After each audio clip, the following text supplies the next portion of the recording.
Hi guys, today I have a collaboration video for you. It is a very exciting one. It is my top 5 most repurchased products. So you know that these are like my OG, holy grail, staple products. It's a collaboration with Lisa from Blushing Shades of Beauty. She's a gorgeous stay-at-home mom, former esthetician. She knows her stuff and she loves herself some high-end goodies. She loves drugstore too, but she does tons of high-end reviews. So if you're kind of waiting to purchase a product, she's probably reviewed it for you, and she's also Canadian too, which is awesome. So if you're one of my Canadian viewers, I especially tell you to go check her out, because in Canada it's always hard to get your hands on things, so it's good to have some Canadian YouTubers to be able to go check out. So let's go ahead and get started. The first thing is going to be no surprise to you. It is the Studio Fix powder from MAC. It is a powder foundation, but I use it with a big fluffy brush to set my foundation. I'll use it as a foundation. Light coverage, you can build it up definitely to medium. I've got a full powder foundation routine on this if you'd like to see it. I am going to need to repurchase this pretty soon, and I've probably used this for about just over 2 years, maybe 3 years, and I've had at least 4 of them, and I've got a backup going, and I've got oily skin. It definitely keeps my oil at bay, and I use this in the shade NC43. In keeping with the powder theme, the Neutrogena Shine Control Powder. This one is in the same state as the MAC Studio Fix. I have hit pan on this. It's not available in Canada, unfortunately, so whenever I have a friend go to the States, I get them to pick it up for me. I've got a backup of it. You can also find it on eBay, but it is great as a touch-up powder. It's great as a setting powder on your whole face, under your eyes, and it really helps keep my skin more matte throughout the day, and it doesn't give you any flashback in photography or anything like that. And I know Neutrogena is like good for your skin as well. That being said though, I've never tried the Rimmel Stay Matte or the Maybelline Fit Me Matte powder, so I may need to go to those eventually, but right now I am loving this one, and I've probably gotten someone else to purchase it for me about three times. Then back to MAC, the MAC Pro Longwear Concealer. I've had about 4 or 5 of these in various shades. I've got 2 on the go as we speak. This one is in the shade NC30. Probably a little bit too pale for me right now, but it is great under the eyes, great on blemishes, has a great shade range, whether you're cool, skin toned, or a little bit more warm.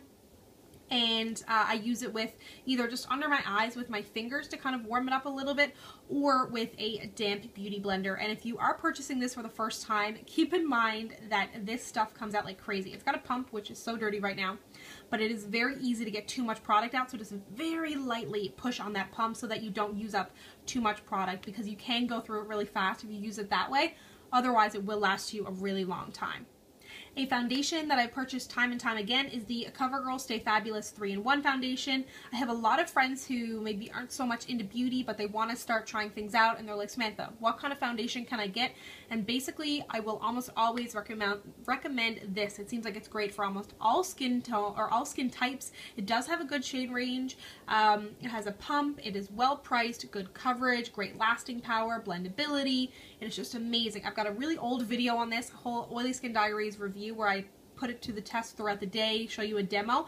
So I will link to that if you have, haven't really come across it, but it is a really, really popular product, and I've probably had about 4 or 5 of these, and I stocked up when Target closed and got a ton of them, so I literally never run out of it.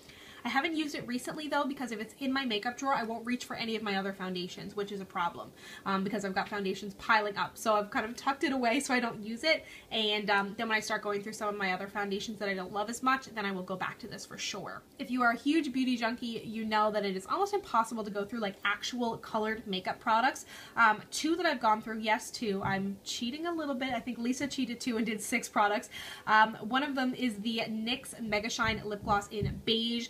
This is such a cult classic for NYX, such a cult favorite for YouTube, and I didn't really think it was going to match my skin tone. I thought it was going to be too pink, but it is perfect.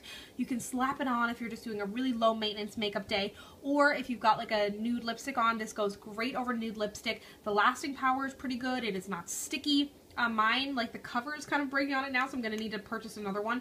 I have only purchased, this is only my second one, but I never run through lip glosses, so I thought it was definitely worth mentioning.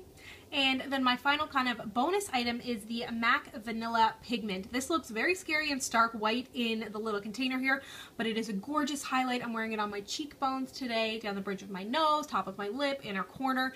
And this is a product that it is very hard to run through, but this is my second one of it. In this size, it's actually a little bit more economical to get the smaller one than the bigger one in regards to like the price versus product. And it's not that hard to use. I just kind of like shake it up a little bit and then I'll grab a little bit out of the top because you don't need much. It just gives a beautiful iridescent glow, I think, on basically all skin tones. And if you can get a little sample of it, I definitely suggest you try it, or just go out and buy this one because it's only $12, and that is about drugstore prices, say like L'Oreal prices anyway. So this is by far one of my favorite highlights. I'm dying to try the Becca highlighters, but this one is great. So if you're in the market for something new, I totally suggest you check this out. So those are my 5/6 most repurchased products that are staples in my collection that'll almost always be there. Make sure you go check out Lisa's video for sure, see what kind of goodies she has over on her channel. I'll link it all down below. Thank you so much for watching. If you'd like to connect with me, you can find me on Instagram and Twitter at SamanthaJaneYT. Don't forget to subscribe, and I'll see you guys next time. Bye!